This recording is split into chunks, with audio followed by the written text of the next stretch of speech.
Breaking news. ఇరాన్పై దాడులను America, Israel ముమ్మరం చేశాయి. ఇరాన్కు చెందిన మొబైల్ మిసైల్ లాంచర్ ఫెసిలిటీస్ ను పెద్ద ఎత్తున అమెరికా ధ్వంసం చేస్తుంది.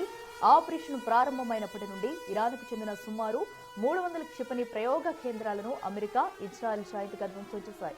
ఇరాన్లో క్షిపణులను ప్రయోగించడానికి రెడీగా ఉన్న మొబైల్ లాంచర్లను గుర్తించి అవి ఆపరేట్ చేయకముందే వాటిని లెథల్ ప్రెసిషన్ తో నాశనం చేస్తున్నట్లు అమెరికా సెంట్రల్ కమాండ్, ఇజ్రాయెల్ రక్షణ దళాలు ప్రకటించాయి. ఇందుకు సంబంధించి వీడియోలు రిలీజ్ చేశాయి.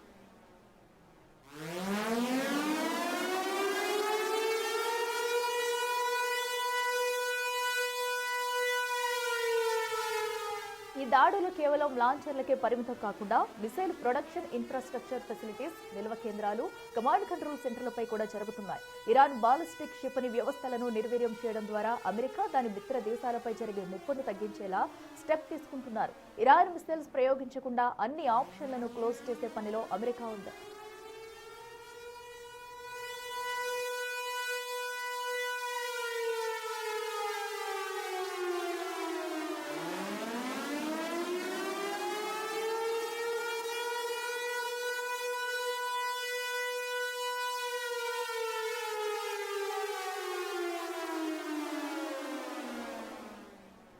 ఇరాన్పై దాడులను అమెరికా, ఇజ్రాయెల్ ముమ్మరం చేశాయి. ఇరాన్కు చెందిన మొబైల్ మిసైల్ లాంచర్ ఫెసిలిటీస్ ను పెద్ద ఎత్తున అమెరికా ధ్వంసం చేస్తుంది. ఆపరేషన్ ప్రారంభమైనప్పటి నుండి ఇరాన్కు చెందిన సుమారు 300 క్షిపణి ప్రయోగ కేంద్రాలను అమెరికా, ఇజ్రాయెల్ జాయింట్ గా ధ్వంసం చేశాయి. ఇరాన్లో క్షిపణులను ప్రయోగించడానికి రెడీగా ఉన్న మొబైల్ లాంచర్లను గుర్తించి అవి ఆపరేట్ చేయకముందే వాటిని లెథల్ ప్రెసిషన్ తో నాశనం చేస్తున్నట్లు అమెరికా సెంట్రల్ కమాండ్, ఇజ్రాయెల్ రక్షణ దళాలు ప్రకటించాయి. ఇందుకు సంబంధించి వీడియోలు కూడా రిలీజ్ చేశాయి.